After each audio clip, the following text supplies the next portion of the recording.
Olá, olá. Então, falar um pouquinho sobre o último livro que eu li, que foi A Máquina do Tempo, do A.G. Wells, que, sendo muito sincera, é um livro que eu quero ler há décadas. Literalmente, quando eu era criança, meu filme favorito era A Máquina do Tempo. Eu não sei por que eu nunca li antes, mas li agora nesse mês passado, no final do mês passado. E o que acontece é que eu tinha altas expectativas para esse livro, porque, enfim, eu amava o filme quando eu era criança. E digamos assim que as minhas expectativas elas não foram alcançadas, para dizer o mínimo.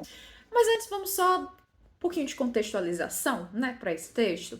A Máquina do Tempo ela foi escrita em 1895 e ele é um texto distópico que fala sobre um futuro distópico, apesar de no primeiro momento ele parecer bastante utópico. Logo quando a gente chega nesse futuro, ou quando o narrador começa a nos introduzir a esse futuro, ele fala sobre uma espécie de ser humano chamada Eloi, pelo menos que ele indica ser Eloi, ou se chamarem Eloi.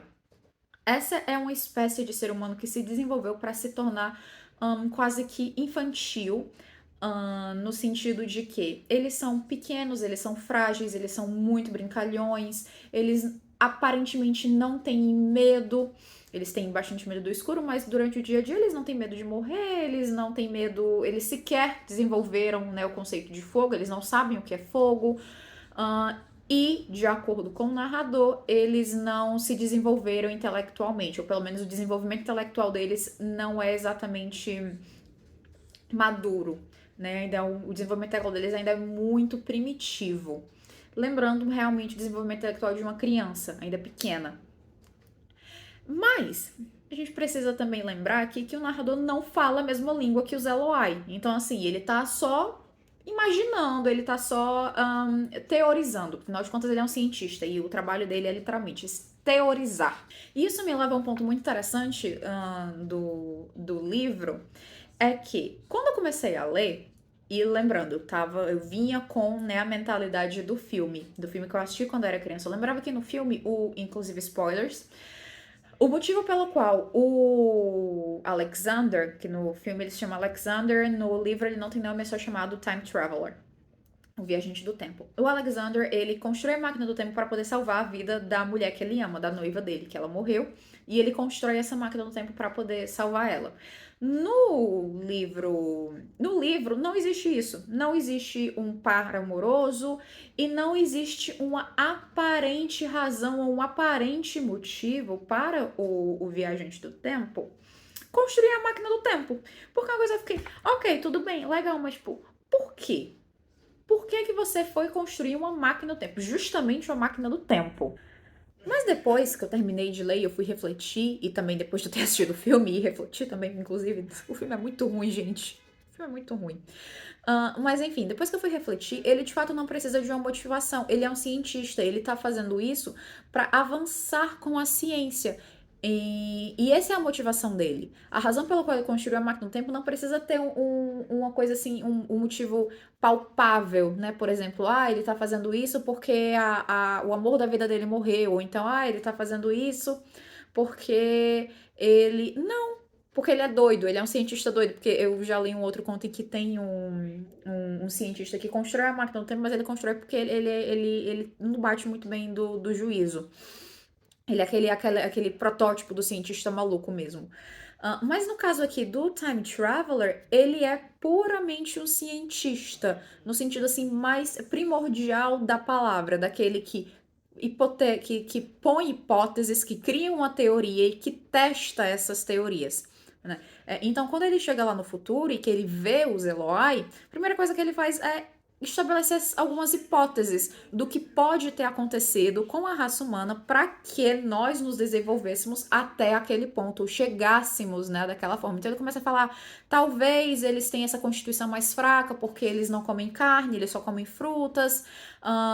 E aí ele vai dando várias ideias. Ele fala, durante milhares e milênios de evolução, nós perdemos o instinto primitivo do medo, né? Nós, vírgulos, Eloi. Talvez por conta de uma divisão social, os Eloi, eles se desenvolveram e evoluíram dessa determinada forma. Então ele tem várias hipóteses, ele vai colocando várias hipóteses. Obviamente ele não consegue testar essas hipóteses, porque ele só passa uma semana no futuro. Mas eu acho que isso é muito interessante, porque logo no começo foi uma coisa que me incomodou muito. Eu fiquei, mas por que é que você tá fazendo isso? Qual o motivo? Qual a razão? Quando no fim do dia a razão dele é o, quando no fim do dia a razão dele é literalmente isso, é a evolução científica, eu acredito que isso é possível, eu acredito que nós somos capazes, ou que eu, né, o narrador não, o Time Traveler, eu sou capaz de fazer isso, enquanto cientista eu irei fazer isso. E para além dos Eloi, a gente descobre que tem os Murloc. Os Murloc, eles vão ser uma espécie também, né, seres humanos que se desenvolvem, na verdade, no subterrâneo. Ou seja, enquanto que os Eloi se desenvolveram na parte de cima, na superfície terrestre, os Elois, eles vivem em cavernas, em dutos, que antigamente, muito antigamente, era usado como dutos de ventilação. E lá embaixo existe toda uma parafernália de máquinas. Ou seja, o que é que o Time Traveler ele especula? Ele põe a hipótese. Qual é o verbo para pôr a hipótese? Hipotetizar? Não sei agora. Mas enfim, ele joga a hipótese de que, em um determinado momento, os humanos eles separaram a classe burguesa, os ricos, para ficar na parte de cima, somente curtindo e ficando assim, tomando banho de sol, tomando banho de rio, sem fazer nada, nenhuma preocupação no mundo, e colocou toda a classe operária, toda a classe trabalhadora para debaixo da terra, para produzir, né, debaixo da terra. Então houve essa separação. É isso que ele especula. Inclusive, essa parte foi uma das minhas partes favoritas no livro, quando ele fala sobre essas, quando ele aborda essa questão social, e tem algumas frases assim, que eu achei assim maravilhosas. E aí, quando eu cheguei nessa parte, eu escrevi isso assim.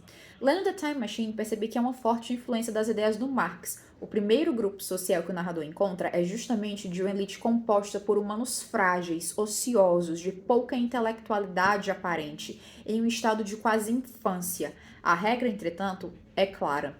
Quando há uma classe ociosa, há outra oprimida ou escravizada, que nesse caso são os Morlocks. Mas nesse ponto no futuro em que eles estão, não existe mais essa relação de oprimido e opressor. O que a gente tem são duas espécies completamente distintas, né?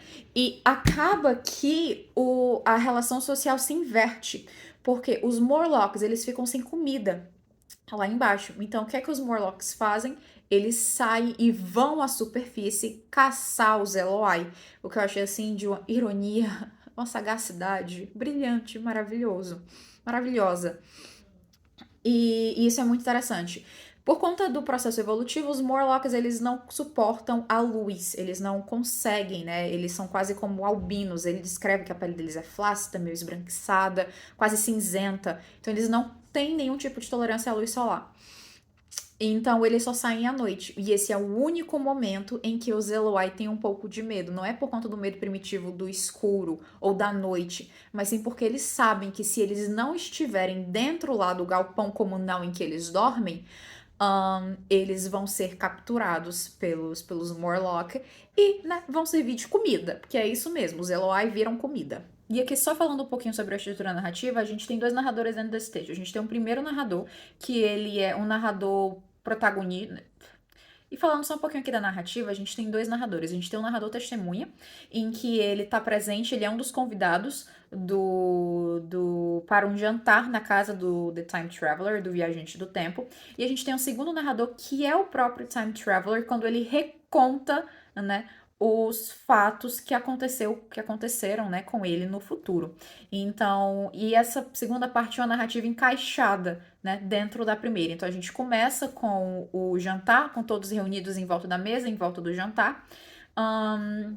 E depois, encaixado nisso, a gente tem a versão ou a narrativa, né, do próprio Time Traveler contando para esse amigo dele, para os outros que estavam ali sentados na mesa, a história do que aconteceu com ele. Então a gente tem esses dois narradores na história. Agora sim, Enquanto leitora de ficção científica, eu tô muito acostumada, primeiramente, com as obras do Júlio Verne, que foi o meu grande introdutor à ficção científica.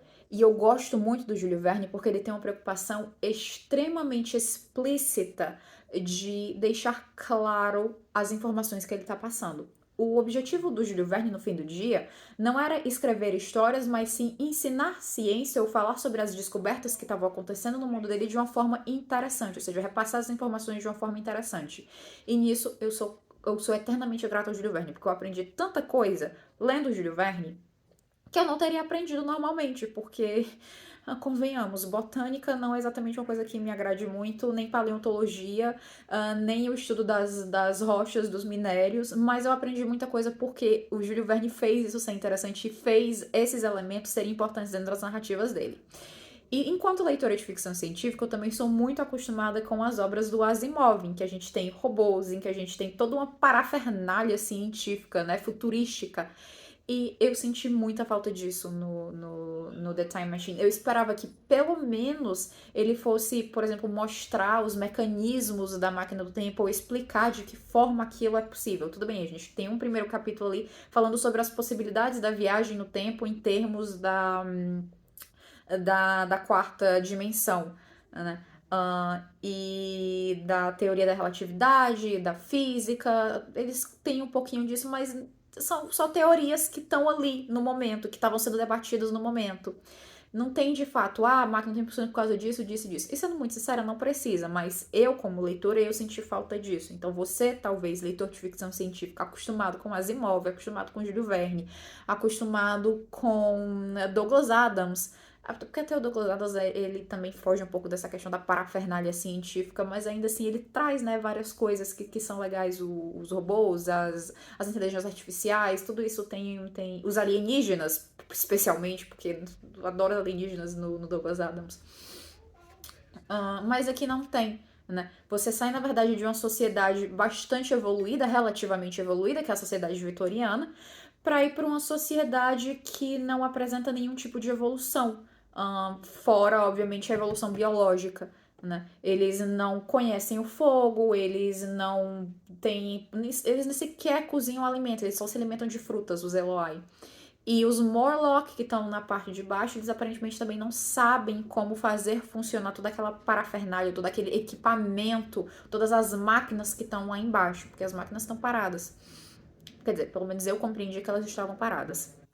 Então, assim, não foi um dos melhores livros que eu li, e o próprio Wells, ele admite que esse é um livro de juventude. Apesar de existir um culto muito grande em torno desses livros, o próprio Wells admite que é um livro de juventude, né? E que ele melhorou muito mais, e que ele evoluiu enquanto escritor depois que ele escreveu isso. Então, eu tô um pouquinho ansiosa para poder ler O Homem Invisível, para ver se melhora ou se realmente tem essa evolução.